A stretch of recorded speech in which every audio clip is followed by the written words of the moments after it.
Okay, and you can direct them into the boardroom? Mike? No mic. I'm just going to speak loud. All right. Well, good evening. My name is Dr. Jeff Wilson. I am the Assistant Superintendent of Educational Services here. Dr. Van Osdal would be here tonight, but his wife is here instead, and she's a very, very important person tonight because she's going to be one of our amazing instructors for our Personalize Learning. And I'm going to introduce all of them in a second here, but this is Mrs. Van Osdal. She just walked in. It's her twin's birthday today, and she made the trip. I told her to stay home, we'll be okay, but they got to go to Disneyland today with the kids. So Dr. Van Osdal is home with the kids, taking care of the twins, and he wants to send us greetings, and he's a big part of all this. But I'm here today to greet you, and I want to introduce some folks that are here in the room real quick. So this is Dr. Tom Bruce, one of our directors of curriculum, instruction, and assessment. I believe Catherine Morrell is in the other room. And Catherine, wave your hand to your crowd. She's in the other room. And Catherine is also one of our directors. There she is. Wave your hand. These are very, very important people. They do so much of the big work of delivering a world-class education here in Arcadia. Our coordinators who are here tonight are Lori McQuaid is in the other room probably. You probably saw her. She's also our Personalized Learning coordinator and our principal in the Rancho School. And Andrea Mendoza is somewhere in the building, and she's done a lot of our work with instructional integration of data. And then we also, Jim Anderson tonight will be here tonight. Greg Gazanian to my left, our Chief Strategy and Innovation Officer. This is our, I call him the guy with the big brains, but this Greg is a visionary. He's one of the reasons we're here tonight. He helps drive that conversation. And one of our board members made it so happy. Stand up, Lori Filippi. Good job. Oh, Lee Chavez was here somewhere. So Lee Chavez, another board member, our newest board member, is here somewhere. So thrilled to have her. And then some of our principals are here. So Dr. Sunit Issa from First Avenue Middle School is back here. I saw a couple others, right? And I don't see anybody else in the room right now. Where's Patty? Hi, Patty. Oh, right next to the name. Patty, wave your hand. Highland Oaks. Patty's second year here in Arcadia. You may or may not know her, but our Highland Oaks principal. Thanks for being here, Patty. And then we have our ELD coach, Christine Lynn, back here in the back.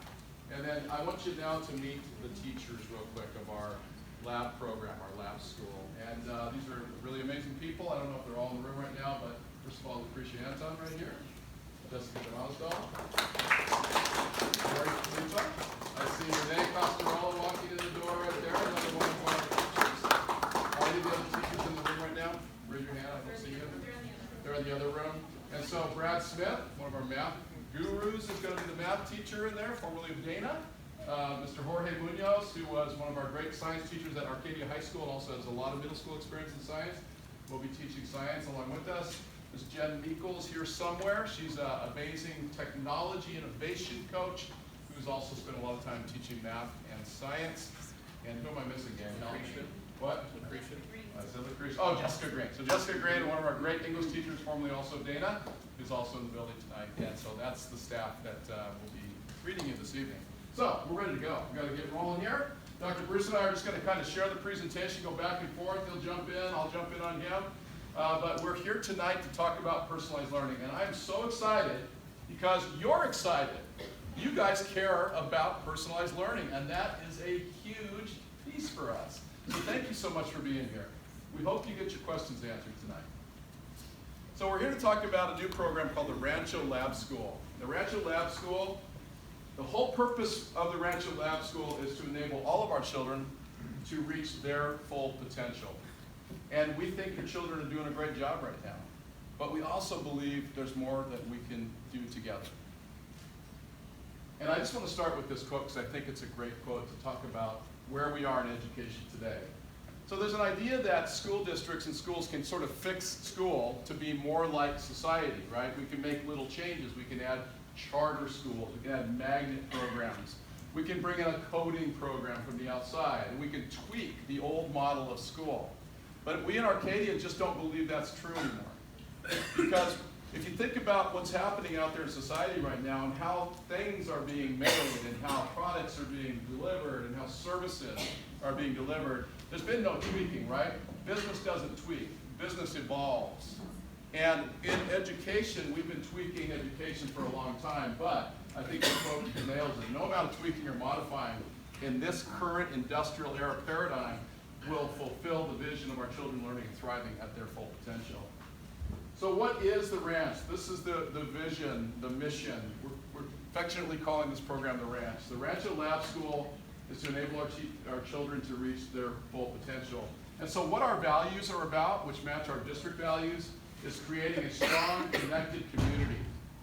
You know, we want this to be about connecting students, teachers, administration together to provide the world's best and most accessible education. We also believe that true thriving students understand how and why they learn. And technology, we'll talk a bit about technology tonight, what technology is. Technology allows us to superpower our teachers and our students. Technology is not an end, it's a tool. It's a toolbox where we can reach into that toolbox and we can access amazing things that help us learn and help us teach. So what we hope you leave with tonight, and it was great to read the post-it notes outside, is a greater understanding of what personalized learning is and what it will look like here at the Ranch. And then how today's schools look different than just a few years ago.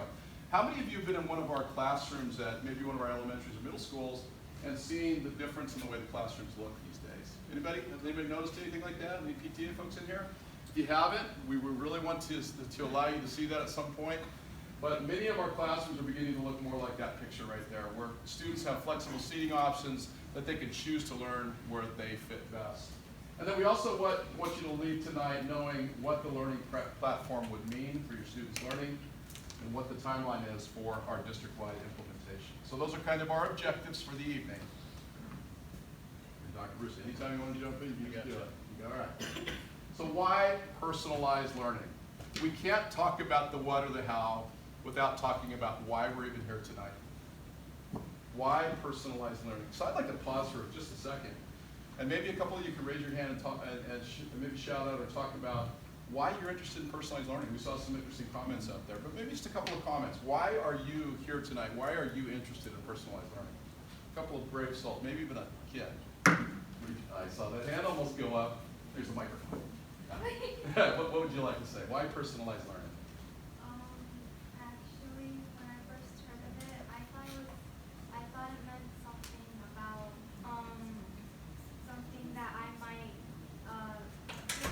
There are a lot of things that I have a disadvantage at and a lot of advantage at, and all of my advantages are just so different from what I'm supposed to learn at school. Wow. And, yeah. You may not have heard that. She said she has real advantages in certain types of ways at school and certain disadvantages. And I think what she's speaking to is this idea that our schools are designed to teach to an average kid. You ever heard about that? There's an author named Todd Rose I'd encourage you to read. But this idea that schools, guys, in the factory era have been created to meet the needs of the average kid. But you know what we've discovered? There's no such thing as the average kid. It doesn't exist. And so, that's so well put. That certain areas she hits and thrives in school and certain areas don't meet her needs. And so, why personalized learning? Because it addresses the child where they are. Other thoughts on personalized learning, why you might be here tonight? Great start. Thank you so much. Dr. Wilson, you gotta stay in this way so the other side can see. I'm stepping out the camera range. Okay. So why personalized learning? Well, we'll talk about it then. We'll elicit some of those questions. So here's 4 things.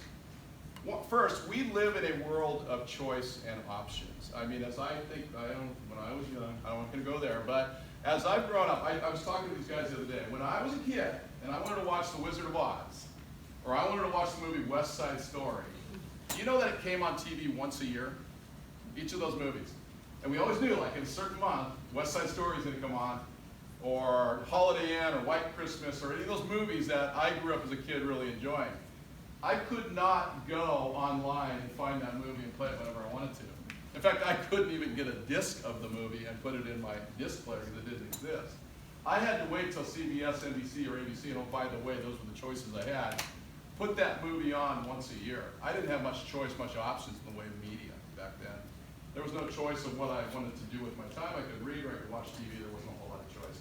Today, we're in a world of choice and options. Our kids have multiple choices. We're competing for students. This is an important piece here. Right now, we're doing okay in Arcadia. Our enrollment's only declining by about 100 kids a year.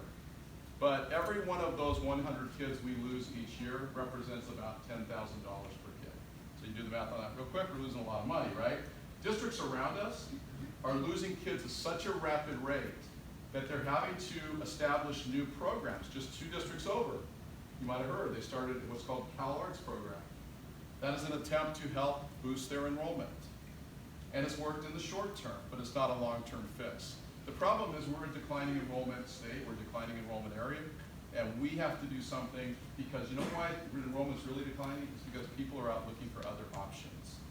The rise of the magnet school, charter school movement, private school movement, and with the current political climate, we know that the government is now going to put educational dollars into the hands of individuals so they can make the choice. Public schools, for the first time in history, will have to compete with private entities, magnets, and charters for those educational dollars. We have to simply be the best school district in America. That's what we believe. We already think we're kind of almost there, but we fully believe that as we move ahead together, we will become the most innovative school district in America, and we will prepare our kids for a very innovative and cool future. Our Board of Education set a very direct goal that we would personalize our education for our kids. In fact, it was about 12 years ago that that topic came up when one of our board members expressed to then high school principal David Van Osdal that if she had a magic wand, she would wave it over this district and we would in fact be able to produce a personalized education for every kid. That was pretty cool foresight 12 years ago. Today it's now one of our board goals. And then the last piece here, why personalized learning? Because simply this. Static learning materials and static instruction does not make it in today's world. Our textbooks are full of mistakes. Right now, there's a movement at the state level to really prevent any adoption of a new history textbook because there is a lot of bias in social studies and history textbooks. And so how would you ever write a history or social science textbook that didn't contain bias? Once somebody writes a word in that book, it's got bias because it's written from a point of view, right? Why would we ever want to spend $1 million on a bunch of textbooks that are full of bias, right? And why would we want to sit with them for 7 years? But that's the model. That's the factory model of textbook adoptions from the past.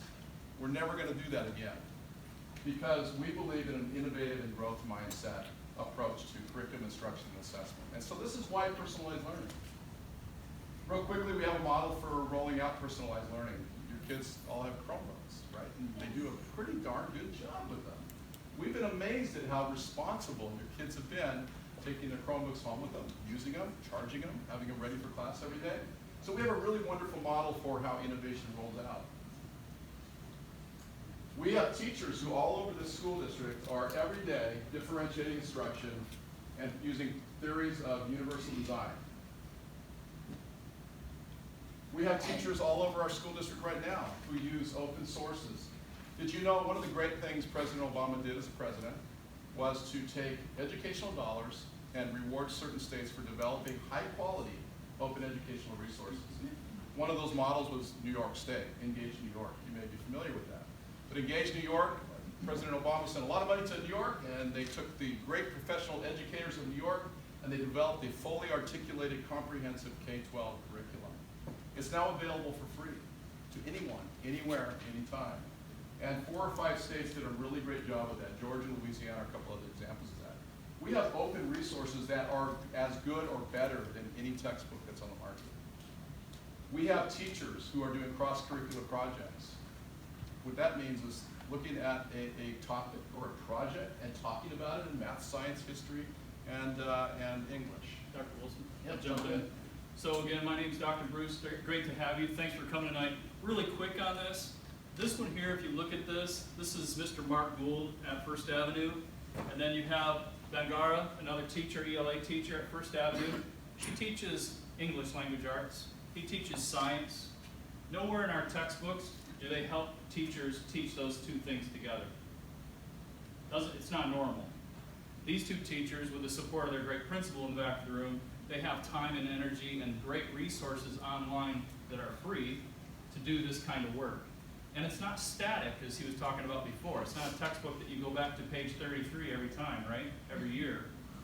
This is something they're going to write up. They're probably going to put it in a Google folder. And then next year when they revisit it, this time of year, they're probably going to tweak it and make it a little better, right?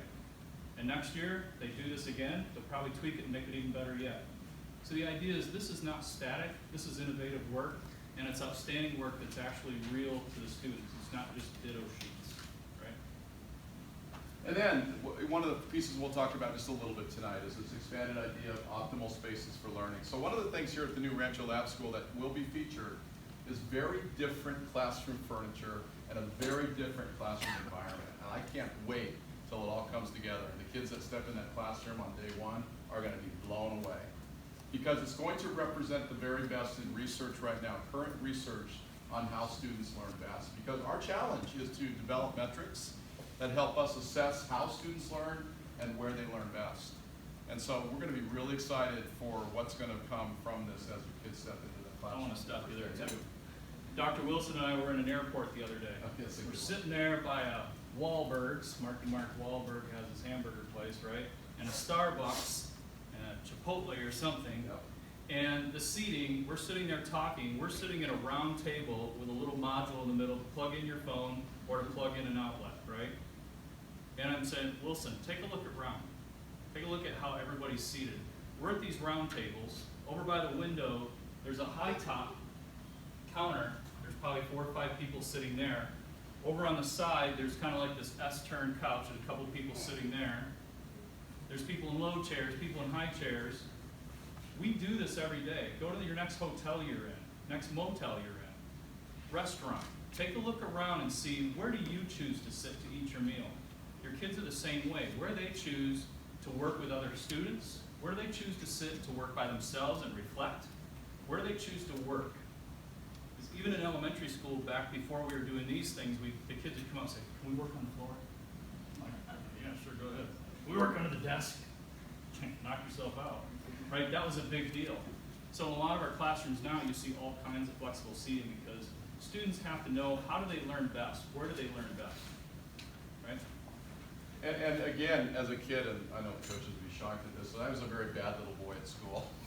I didn't like school very much, and I'll tell you, as I reflect back on that, it was because I was forced to sit in a particular way at a particular time for a particular amount of time, and I was fidgety, and I was misbehaving, and I was a jokester. I didn't like school very much, and a lot of that had to do with the environment with which I was sitting in. We were forced to be in factory model rows and columns. So we're going to be looking at some very different seating here.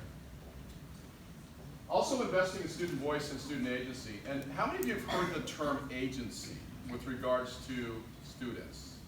Something we probably ought to explain. A couple things here. Really, in current research, what we're finding is that students learn best when they're able to articulate their learning, right? When they're able to be given voice to what they're doing and what they're learning and how they're progressing. Think about it for a second. One of the things we're so good at Arcadia at is performing arts, right? And I always loved to watch, when I was principal at First Avenue Middle School, I loved to watch the way that our marching band progressed over time. I could walk in that classroom on the first day of the new semester at the beginning of the year, and they sounded pretty good, right? But I could walk in the next Monday and I could hear incremental change as those students were able to articulate their voice through their instrument. And we do that pretty well here.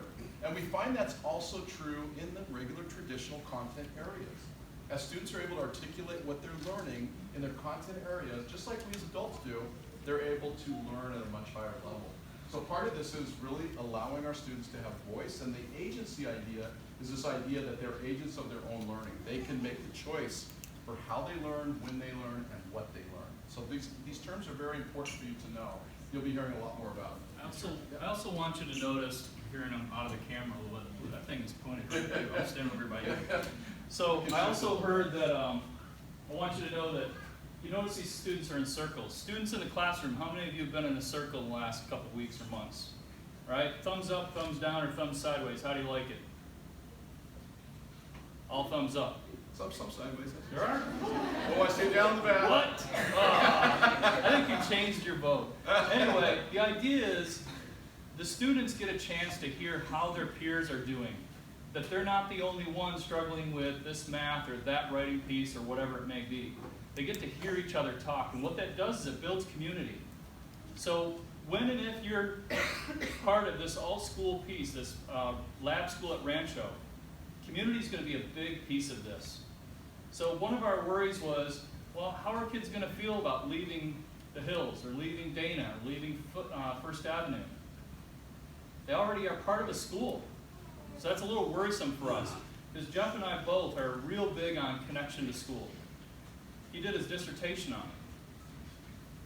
How connected a student is to their school is very, very critical. So a big piece of this, you'll notice the circles here, but a big piece of this plan that we have is going to be building community. And that'll be one of the first things we do as we start up. So what about personalized model of education? So real simply put, in the good old days, you wouldn't see a teacher standing in the middle of a bunch of kids, right? In the good old days, they stood behind those things. I don't even like seeing those anymore. They stood behind those podiums, right? They had big teacher desks in the front, and they kind of hid out, right? And the students were there, and the teacher was here, and the learning all happened from here, and it went that direction. That was the good old model that we're talking about here. As we look at personalized learning, we're really talking about teachers being catalysts of learning, exciting their students, guiding them, providing them resources, opening gateways of learning for their students. Students are actively involved in their own learning, and they connect, as Dr. Bruce mentioned, they connect to their learning. And this is how optimal learning happens. So real quick, just you can glance at this, I don't have to read it, but the old way of doing business, the old way of teaching, very traditional, was all about the textbook. You can see here it's about the student's needs in this case.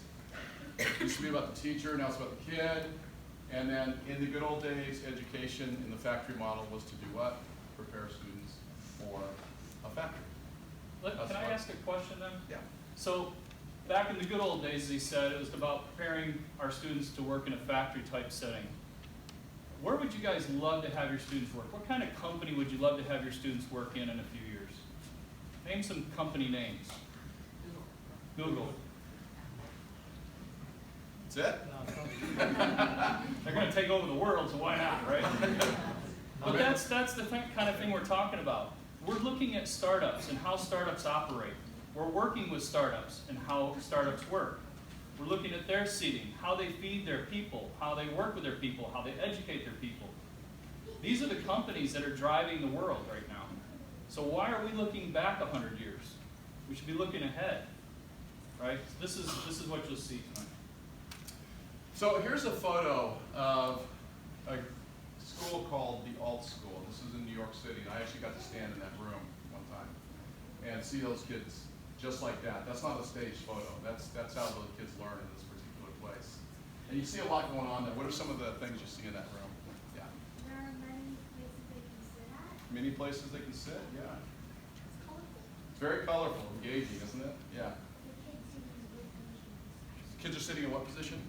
Oh, kind of weird positions. Maybe how kids like to sit, right? Yeah. They're sort of all relaxed. Okay. Does relax mean checked out, asleep? No. It means that, because you can see they're actually learning, right? But they do look kind of relaxed. I'll come back to you in a second. Yeah. Okay, a little more space for kids to spread out, right? Okay. Over there at the right, looks like there are lots of kids talking to each other and communicating. What are they talking about, you wonder? What does it look like? Are They got a book open, don't they? a book about Yeah, something, a book about something, right? Well, anyway, you see a lot going on. Yeah, one more thing, yeah. they seem a lot more comfortable in their environment than they would in their own. Yeah, I would agree with that. Which environment would you learn better in? Yeah. One you're comfortable in? But I see a lot of choice, right? I see a lot of different ways kids sit. And you can walk into some of our classrooms today and see some of the similar stuff here. But this was a very purposeful design to create areas of learning where kids could optimize their learning. We won't be able to recreate this, but we're going to do some pretty cool stuff that's going to be similar. Now, some of you are sitting there probably going, okay, this is kind of hooey. What about this school? Is it really school? Are they really going to learn math and science and English and all that stuff? So I want to show you this slide here for a second, because this is the draft version of what we would call, Dr. Bruce and I spent many years, I see Miss Area in the back, forming master schedules. master schedules, right? So master schedules are about where kids are at any given time of the day in a traditional setting. Now, I want to add a big giant asterisk to this, okay? Because while that looks like a traditional schedule, it's anything but. Because in a personalized learning environment where students have agency, where students get to determine where, when, and how they learn, they're going to help us determine what that really looks like. So what I want to show you is that those blocks of time represent times when students will be engaged in content, real content, and we take it very seriously that we are charged with delivering 1/13 of the content every year, delivering, you hear that for a second? But I think what your students will do will be to gain a lot more than 1/13 each year in a personalized learning environment, because students get to choose the pace they work at. Students get to go on. Students don't have to hang back because the teaching's about the average student. So I want to show you this because the coaches, the teachers that you see here on the side will have very important roles in the instruction. And I want you to know that you're talking about 9 teachers who are 9 of the finest teachers you will find in America. And I mean that sincerely. They're coaches for a reason. And we're going to have such an intensive mentoring, mentee experience that your students will be getting the most personalized treatment they've ever received. It's going to be a really fascinating piece here. And we are fully capable of starting where your student leaves off in December and moving forward at really great paces, the right pace for your kids. We'll get questions at the end if that's okay. Did you talk about how this may be unique for each I did. That's exactly where I went with that. So it's just a holding pattern. But a couple things on here to note. You see playlist time? That's not playtime. That's a term you're going to learn about, playlist. Now, y'all have Amazon Prime or Spotify. Anybody here, any of that? Anybody have music lists on a device? Or movie lists on a device? Those are playlists, right? How do you form your playlist? Make choices, right? You make choices, right? Now, in this context here, the choices are shared. What goes in the student's playlist is a shared development between the teacher and the student. And so when we talk about a playlist in a learning management platform, your students are going to have items in their playlist that relate to their acquisition of the content, if that makes sense, just kind of a nutshell. So in the afternoon on 3 of those days, students will be certainly involved in their personal playlist, which might include math assignments, English writing assignments, reading, but it might also include building a really cool project, right? And it might include reading poetry, and it might include speaking, and it might include a drama presentation, it might include an art piece, right? Playlist is about what's going to be pushed to your student and how they're going to interact with their own learning, okay? So that's what that term is. It's not playtime, but it's fun time because it's great learning. The rest of it's pretty self-explanatory except the start there. Dr. Bruce, talk a little bit about community circles. Yeah, so I started about this a few minutes ago. When we have students come into our classrooms, they're coming from all types of backgrounds, all different types of families, all different types of situations in the morning. You guys know how it is getting out of the house in the morning and getting your students through the traffic line and dropping them off and then getting out of there. And the students feeling all this too, right? So the idea is we're going to start with, in the morning, we do the drop-off, and then we'll circle up here at school. What that's supposed to do is bring our students down to a stasis point. Everybody comes in, we relax, we chill out for a second, we do a couple movement games in the circle, and then we'll go around the circle talking about what we did yesterday, maybe a math problem, maybe how people are doing on their projects, that kind of thing. But get them all together, bring them all back to 0 to a stasis point, and move on from there. The second item you see on there is PE. We have an outstanding PE teacher. He's also the varsity football coach that works right here in this building. He'll be here. He already teaches PE at 9 a.m. with a very small number of kids. We're going to take our kids, put them right with him, and they go over here to the park. We have a weightlifting room. We have a garden back here. We have a full basketball court, paddleball court. All these things are right here on this campus. So the idea is bring them down to stasis in their mind and body and use a little PE time, exert a little energy, come back in, get ready, and now learn. Students, how many of you have been in a community circle at your site already? Raise your hand, nice and tall. See parents? All right, so these kids know what a community circle is, and it's become a very important part of our classrooms. All right, lab furniture. This is actually furniture that will appear in our learning lab.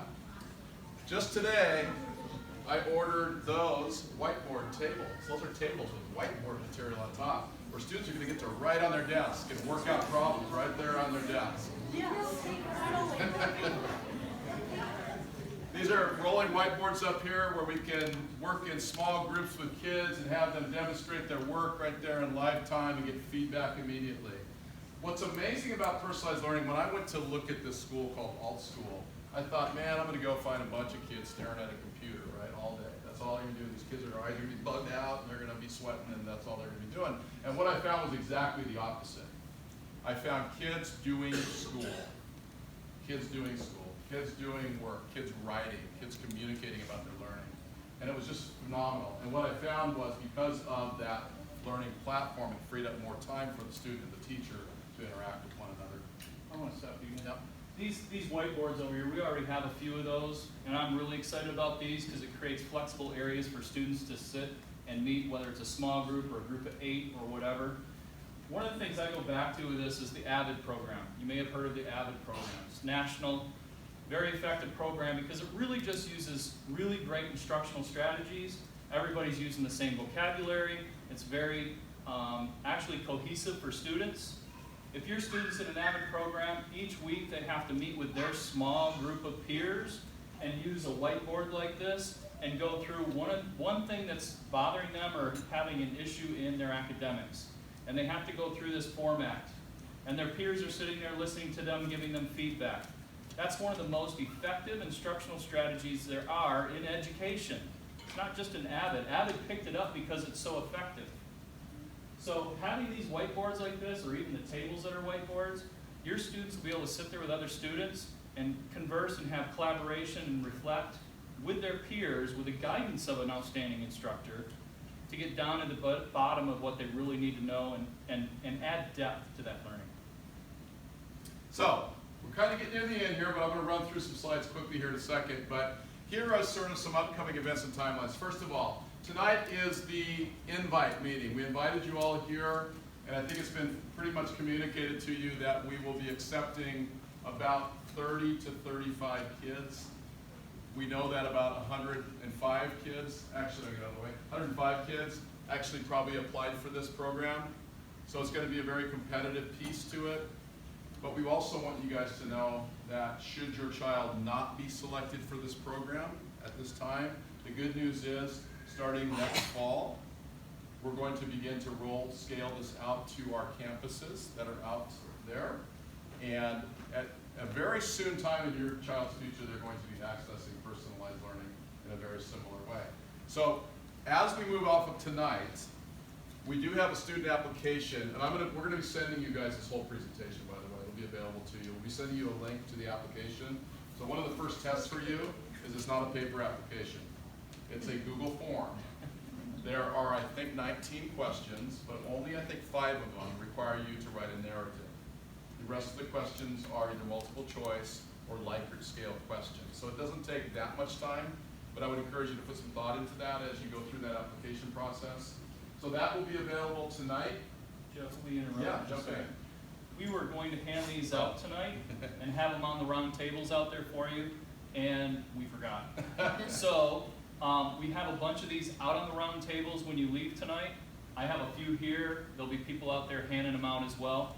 Why do you want this? It has QR codes. You can do this with your Snapchat. How many people have Snap? Okay, you can just snap it, or you can use a QR code reader if you need to. Also, or you go to that website. You're going to have this website too, Yeah. so you're fine. Lots of ways to access. But lots of ways to do it, but the student app is on here as well. Okay, so we're going to choose students by probably December 2nd. It may stretch it a little bit longer than that. That'll be done as a collaborative process within our Ed Services department, working with our principals.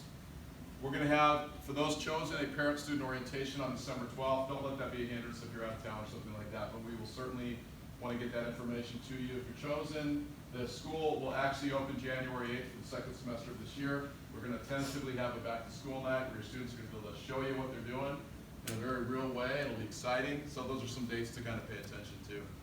So this is just real quick. I wanted to show this to you.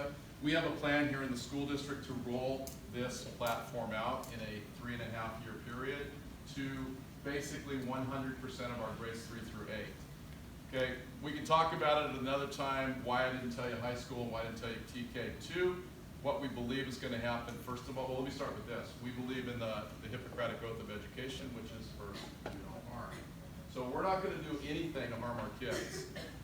In fact, we're going to promote learning in this school, but right now we are stuck in an American system where our universities admit our kids in a very traditional way. There are some shifts going on. Harvard and Princeton are admitting kids with portfolios and project-based portfolios. We're beginning to see a shift even in the UCs and how UCLA and UC Berkeley admit kids. But we don't really have any clear direction yet from the universities as to how they're shifting their methodologies. But so we will not be doing anything to harm our high school students as far as how they're progressing and migrating to college. But what we will begin to see, I guarantee you, at the high school, at Arcadia High School, are innovative early adapter teachers who begin to take their instructional model and mold it into a learning platform model where students have that agency to choose their work as long as they get them to where they need to get them to. So we'll see that. We'll be very careful on how that happens. But our plan is by the end of 2021 to have about 100% of our kids, grades 3 through 8 on the platform. We also believe that our TK2 program will also begin to adapt to that type of platform learning, but right now we're going to concentrate on these grades. So the platform itself, and I'm going to go through really quickly. What I'm going to show you is a series of slides that will show you what a learning management system platform looks like. And this is the actual platform that we will be using here at the Rancho Lab School. A couple of slides. Well, first of all, this is what it does. It provides access to academic and non-academic goals. It provides a personalized curriculum to all of our kids. It is a place where we can document learning, capture evidence of learning, and also house our assessment structures. And this is what's really key for you folks tonight. There's an engagement with parents aspect with this platform. Your teachers will be, and your kids will be communicating their work with you very regularly. How many of you parents go on Parent Portal regularly to look at your kids' work? Now, so what you're looking at on Parent Portal, what you're looking at on Parent Portal is, did they complete an assignment or not complete an assignment? What was their grade on a quiz? What was their grade on a test? And then you can say, hey, you didn't turn that assignment in, get it in, right? That's one way of looking at student work. What we're talking about here is as your kids capture evidence of their learning, and as they themselves, with their own agency, upload that evidence onto the platform, they will begin to share it with you and you'll see it. This is how the teachers use the tools real quickly. Set and track goals, collaborate with each other, tailor assignments to students, digitally capture moments and work to share with their parents, create personal playlists for students, track progress, and then match what we call competencies with standards achieved in a project-based learning environment. So here we go. Here are photos of what the platform looks like. So it doesn't matter the device. It could be a Chromebook, could be an iPad, could be another type of device. But students would look at a playlist like this, and teachers will push playlist items out to students, and sometimes they'll push an item out to an entire class. Sometimes it'll be a small group of learners, and sometimes it'll be an individual who might want something particular. Suppose a teacher knows a particular boy is learning how to add and subtract fractions of unlike denominators, and they love Star Wars. There might be something very personal that they can push out. I think that's an Amber Alert. All right, that's what the playlist looks like. Student capture. So this idea that as students produce their work, they will capture their work by using a camera, right? Pretty obvious, right? So as a student, let's say, is working on an art project, they can show the progression of their work on an art project over time, over a week, every day. They do some work, they capture that, they upload it into the platform, evidence of learning, you have access to see what they're doing. And then this is another just kind of showing that students will collaborate around projects like robotics here, and that work can be captured to show how they're working together. This is what a playlist or a progression might look like, and if we took the time to read through that, one of the pieces that is really important here, that as students learn, as they progress through units and concepts, they begin to talk in terms of, I can do this. They're called can-do statements, right? So as students progress through a unit or a series of learnings, they're able to articulate their learning Teachers will work on their students with goals, and then teachers will give students feedback with regards to their goals in the platform. And this is stuff, this is information that we can also share with parents. Can I pause you on that last piece? Go back. One of the pieces on this, and if you read some of those goals, we want to focus not just on the academic ability of your student, we also want to focus on social and emotional, behavioral if needed, right? They're kids.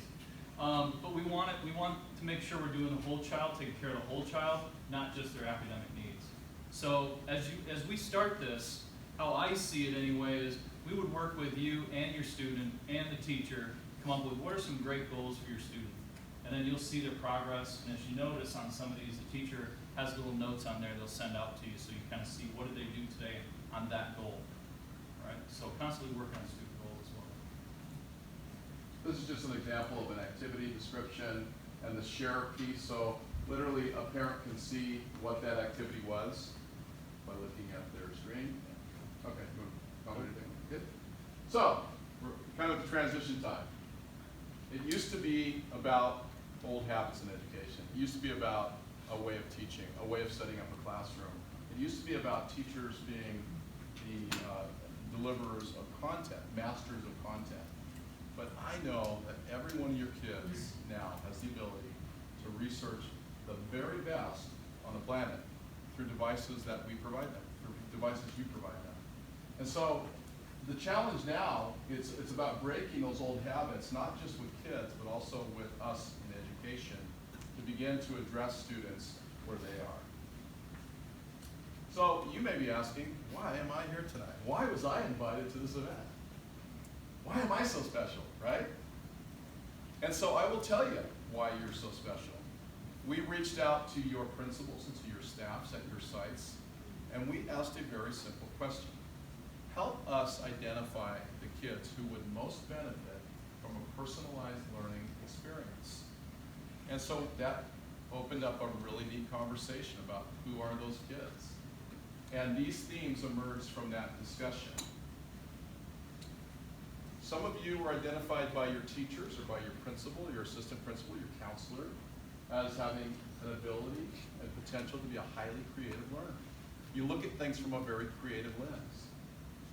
Or, like you, have a real strong passion for learning and initiative to tackle unique problems. Or maybe someone who is like me, just kind of bored in school. I was bored. I wish somebody would have tapped into my potential back then. So we're also looking for kids who may be not challenged or just, it doesn't fit. And it might be something really cool for them. Kids who might be interested in exploring alternative learning pathways, or students who have shown an interest in a more individualized learning environment in the past.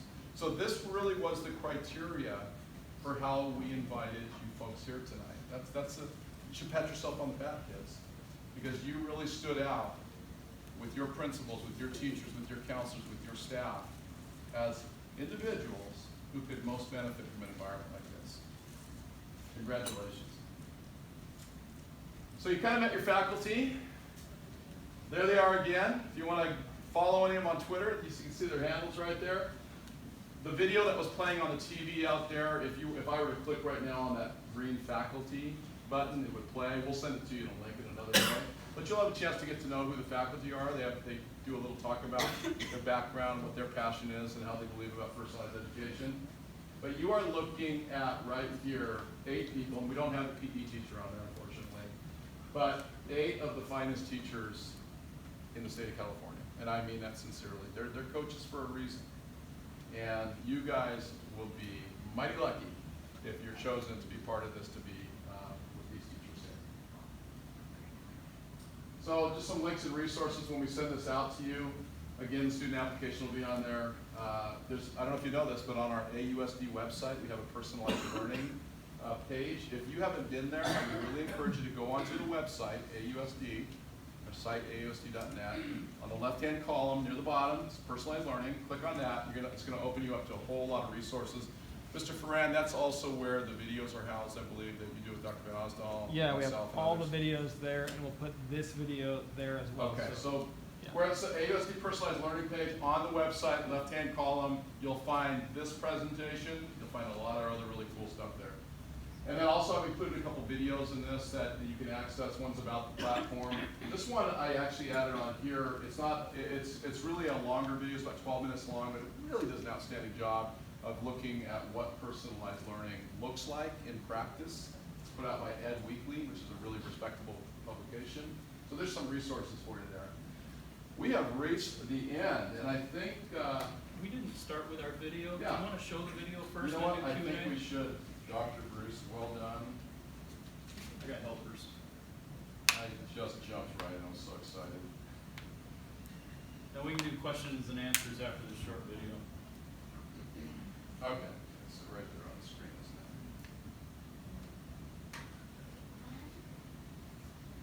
You're gonna hear more from me, unfortunately, in this video.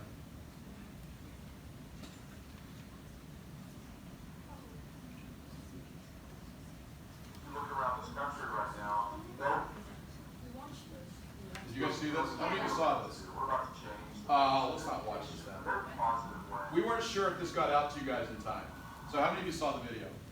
Okay, then we won't do that again. So that video is in case you really have a hard time sleeping at night and want to go to sleep. You click on that video and it'll solve insomnia like you won't believe. All right, so there you have it. Dr. Bruce and the crew kind of went through the posters outside and looked at some of the most relevant questions. So Dr. Bruce, you want to Yeah, lead the so way I'm here? going to start with, what are we fearful of, right? Will a student continue with desired extracurricular activities like band and sports? What an outstanding question. The answer is yes. We do not want to do anything that would stop you from doing those things that you most enjoy at your site. Okay, so we kind of thought about this.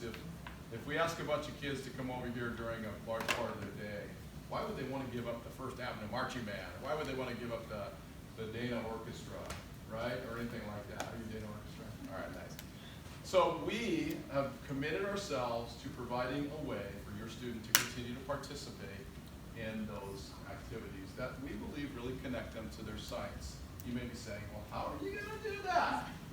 We have a plan, but because we don't have it fully articulated, we haven't signed the deal with this group yet, but we're going to be able to transport your child during the day in a very safe way, and we'll explain it to you at a later time, to their school and back here, okay?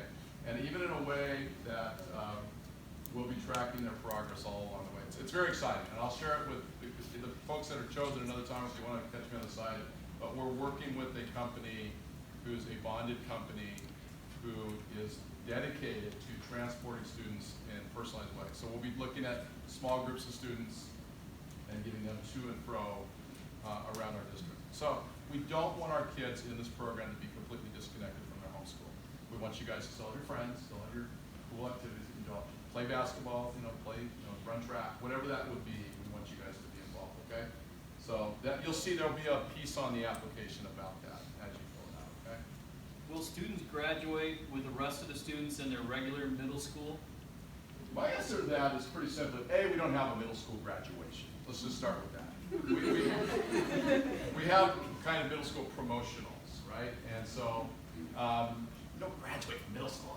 You graduate from high school, right? Okay, we promote from middle school. Will you be involved? Absolutely. Absolutely. We would never stand in the way of that. We want you guys to be able to migrate with your students from your own site to the high school. So we'll make sure you're still connected to the things like the 8th grade promotional dance later if you stay with the program for a year and so forth. Right, Dr. Issa? We're good on that, right? Okay, good. Great question. Can the student leave this program if he does not like it? No! Because this is a competitive pilot program, you are committing yourself to a semester of involvement. So you will need to think long and hard about this, okay? Because once you're in, okay? And we believe this is such a competitive process, and there are so many people that want to be in this, that we can't take somebody that goes, well, see how it goes, and then a week later I'm going to go back to my old school. So because this is going to be a shift in how you learn and how you connect at school, we really want you to stick to it. I think it's going to be amazing for the kids who choose to do this, okay? some things people want to know. How will this help the kids when they go to the university? Wow. Well, that's a great question. I think one of the large concerns as we go out and talk to university folks out there is there's this disconnect at most of our great universities between the admissions folks and the education side. They really don't align themselves very well. So the type of kid many of our universities are looking for don't necessarily thrive in that university environment when they get there. There's this rebound effect, right? And so we really believe that as students, as we personalize learning for students and as they interact with their own learning, and they get in touch with resources that will help guide them towards the right pathway for them. And for some kids it'll be university, for some kids it'll be industry, it'll be something else, right? But as kids personalize their learning, identify their strengths, and that's going to be one of the pieces we really concentrate on here, is helping kids know what their strengths are, that they're actually going to be much more well prepared for our university system as they get there. And inevitably, folks, we're just out in front of this, but everybody's going to be in a personalized learning environment eventually in K-12 education. How behind will the kids be if they fail in this new program? No more behind than they would be if they failed in another program. In fact, I would tell you this. Right now in a traditional model, even here in Arcadia, when your students enter into a math classroom in their 7th grade year and they start in the fall, you really don't know how they're doing until when? Until the first test is, right? That's what we find. Kids and parents really don't know, honestly, how their kids are doing until the end of the first test, okay? So in a personalized learning environment like this, you're going to know how your child's doing towards competencies right off the bat. There's not going to be this delay. And everybody fretting about progress reports and how am I going to do in the last quarter grade, right? You're going to know about that. So if you're failing at this, there's going to be early intervention because you're going to intervene for yourself. But you're also going to have these coaches, these teachers who are going to have basically a 1-to-4 relationship with the kids who are going to sit down beside them and say, let's talk about this. Let's see what we can do to get you back on track. So I have no doubt in the world that your kids are going to thrive. All right, things they're excited about. Yeah. We'll end with this one, and then we do Q&A.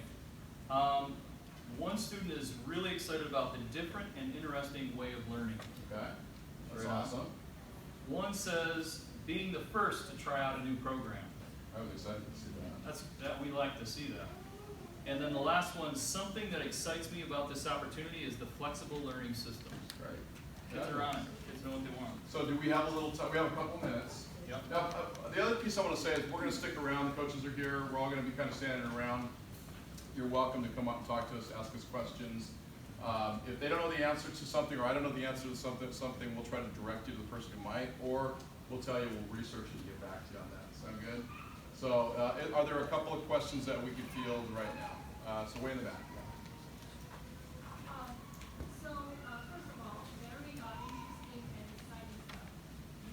So from what I've heard, they're going to use different learning material, not as the regular textbook, but using currently. And so how the student will be evaluated, do they take the same test or they have a different evaluation Yeah. system? And after the Sure. 5 months, they're going to go back to the regular school, right? Right. So basically, we'll go back to the first Yeah. assessment. Right. Whatever the gender is. Great question. So we're taking students off of a comprehensive campus. We're putting them in this lab school. We're putting them on a platform with different content than the textbook would have delivered. Is that accurate? The concern? That in other words, they might be in a math classroom at Dana where they're in a particular textbook, and then they come over here. Now they're in this interactive platform. How's that going to translate? Is that kind of your question? Very good question. So I want to tell you, first of all, parents, a little secret. Not all your teachers are using their textbooks right now. I hate to tell you that. We have entire grade levels of teachers at some elementary schools and middle schools who have asked permission to take those static textbooks and put them on a shelf. Because, I'm going to be honest, our textbooks are not as good as our teachers' ability to deliver open educational resource content.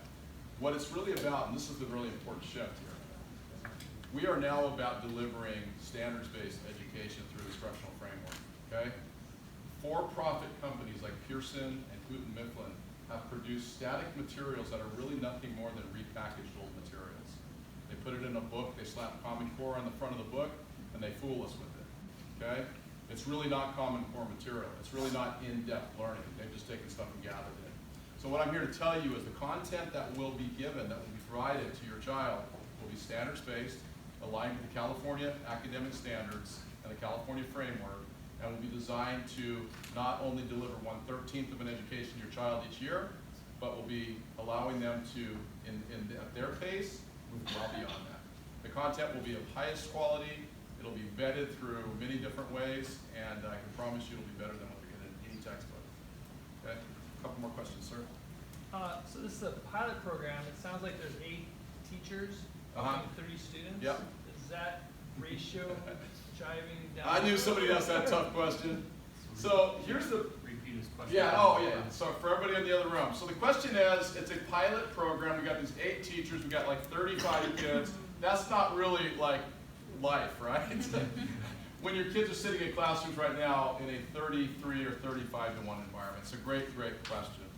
So part of this lab pilot, and your kids are the beneficiaries of this, is that our instructional coaches, these folks over here, what their job is right now is they are experts in teaching pedagogy, the art of teaching. They're experts in assessment, they're experts in content development, and their job is to align with teachers out in our school district.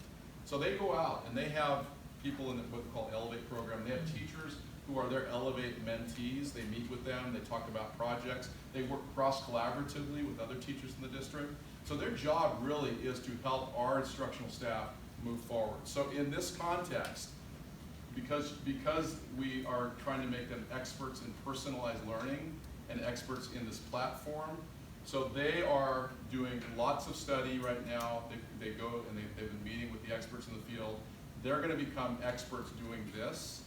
And then as we move out into the greater district next year and beyond, they're going to be our experts that go out to our classrooms and model teaching with teachers, show them how to engage in pushing content out to kids, and model for them how kids will communicate their learning, both to themselves, to their parents, and also to the teacher. So here's the deal. As we move through the semester, I would say on the first week of school, you're probably going to see 4 teachers in the classroom at any one given time. They're not going to all be in there. As we migrate through the course of the semester, it might go to 2 teachers in there at one time.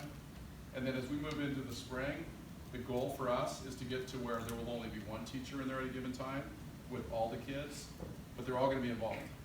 So what we want to find out is, how does this look in a big classroom? How does this look when you got 1 teacher and 35 kids? And we really have a very strong belief it's going to be amazing, because the whole thing about a learning management system, the whole thing about technology, if you look at it as a toolkit, is it really is a time shifter. Right now, for your kids to log on to the various technology that we have in our classroom right now, kids, you guys got to do a lot of logins, don't you? If you're trying to get to the various programs, there might be 5 or 6 logins that the kid has to do in one particular period. When you're talking about a learning management system, everything lives in that learning management system. So when a kid logs in one time, they now have access to all the content, all the assessments, all the communication tools. So it shifts time. As teachers right now, teachers take home stacks of paper every day. Their evidence of learning is usually paper and pencil, and it's a stack. Right now, in a learning management system, as kids develop their evidence of learning, they upload it into the platform. It's easily accessible. Teachers can make very quick assessments of student learning and respond right back to kids. It's a time shifter. So we really believe in the 33, 35 to 1 atmosphere. It's actually going to have a profound effect. But for right now, your kids would have the benefit of having 8 of the best teachers we have in a very small environment. It's going to be amazing, but the goal is by mid-spring to get to 33 to 1 at one time, if that makes sense. Couple more, sir. Just the second part, also really Yeah. excited about it, but the second part that this lady asked. Oh, say it again for me, please. They go 6 months, and being a parent of a freshman, a 7th grader, a 2nd grader, and Yeah. kindergartner, we've gone through the Common Core, like Yeah. all this guinea pig testing. Right. So we put them in this program, they qualify. Yeah. They come in for 6 months, and then guess what? Great question. Back or Yes, what happens to them? what do they love? My intention right now is these kids are going to love this so much that they're going to want to continue through their 8th grade year. Now, we may get to June and some of the kids go, that was cool, but I want to go back. We'll be okay with that too. because It'll be we'll have available others. for them next year. What's that? It'll be available for them to proceed next year. That is our plan right now. Our plan right now is that these kids, should they choose to remain in the program, and you choose with parents and kids, that they could continue through the 8th grade and still have that interaction with their home site. Okay? That's our intention. Don't hold me to it. That's what I want to do. So I'm really believing that these kids are so going to benefit from this. You guys are going to demand it. You're going to say, no, please, let's keep this going through 8th grade. And then when we get to the end of that cycle with this group of kids, we're going to make some determinations of how that lab school will be used. And it could be something different. We could begin to pilot a program in 3rd grade that follows kids through.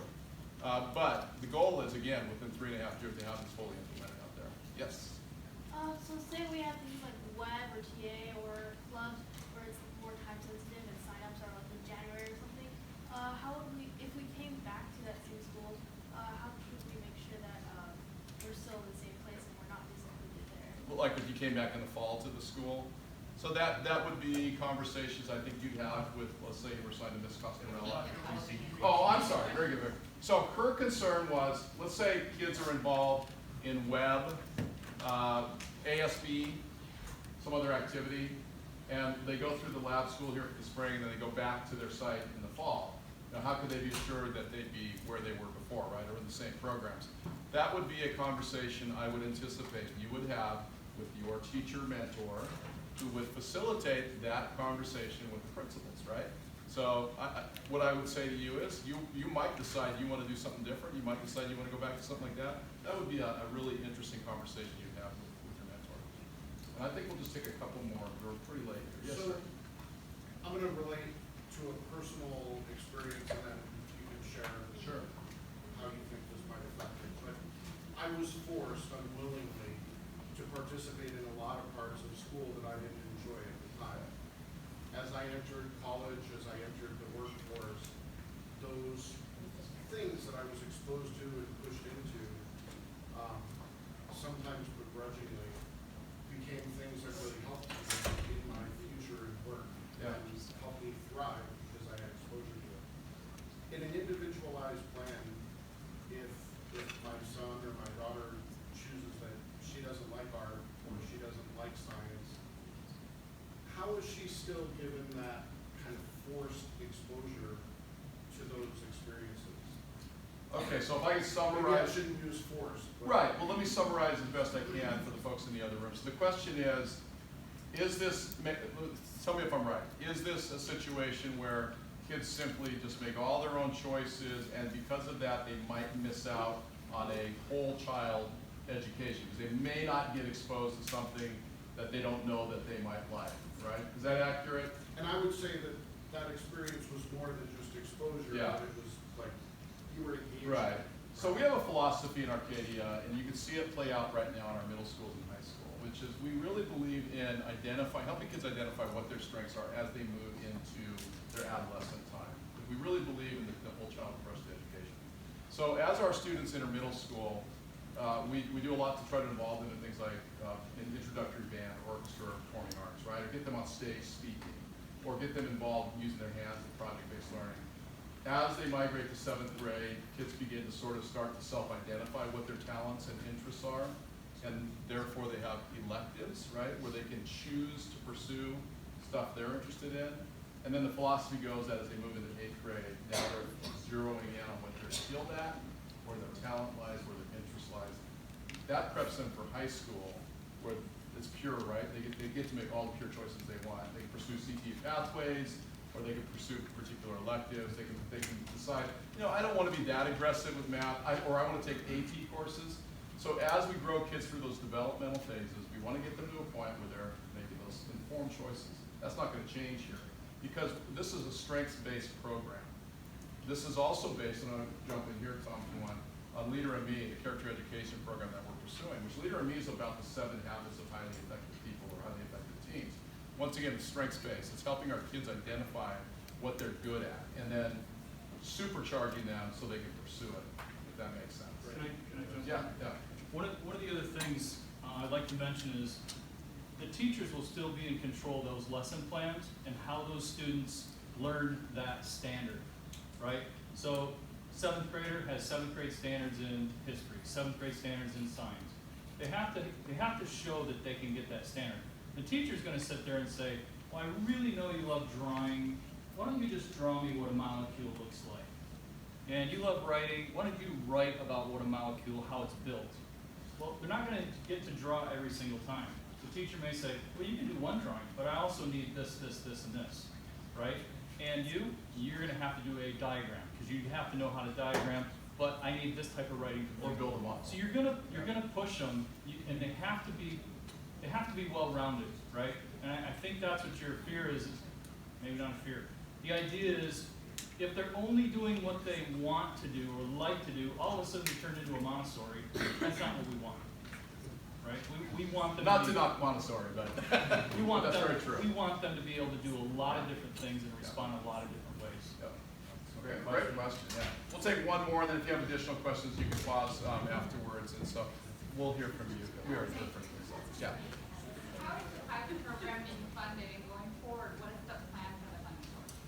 So that's a great question. So the government, okay, I'm sorry, thank you so much, Laura. So the question is, how's it being funded? And so the government, state government has released, Governor Brown, this will be a long answer, but Governor Brown believes in a philosophy of using one-time money to accelerate programs. So instead of taking state money and fully funding school districts for their general budgetary reasons, he has, as the economy has done well, he has taken what he calls one-time monies and he sends it out to school districts based on their ADA. And so this is innovation money that the governor has supplemented school districts with. And just to compare it, our district has been very smart in how we spend our money. We're wonderful, wonderful stewards of money here because we don't get a lot of it. My wife's district, I won't tell you where that is not so much that way. When they get a bunch of money, which they get a lot more than we do because they have a much lower socioeconomic, they just buy stuff. They buy products. They send it out to classrooms, but there's no logic or consistency to it. So they spend lots and lots of money on stuff. Stuff doesn't promote learning. So when that money is coming from innovation funds that have been provided in one-time funding from the state of California. Good question. Folks, thank you. So I'm so happy. I got it. Oh, go ahead. I got a thing. All right, so out on the tables, we have two cards for you. The yellow one is your student application. So if you want a QR code for SNAP or your QR code reader, the yellow one is for your student application, okay? These two are just for parent information, student information, use those. The PowerPoint that you saw tonight will be on the website. They're also going to email it to you, so you'll be able to see, you'll see it come to you a couple times probably. But if you go on the website tonight or tomorrow, probably tomorrow will be best, go on AUSD.net, go over to schools and click on Rancho, you'll see the PowerPoint and probably some other materials there as well. If you have any questions, you can always call in. Coaches, teachers, raise your hand one more time just so everybody sees. Principals, Sweeties is over here. I don't know if Patty's still here. Feel free to talk to any one of us. Go home, talk to your kids talk to your parents, and thank you for being here tonight.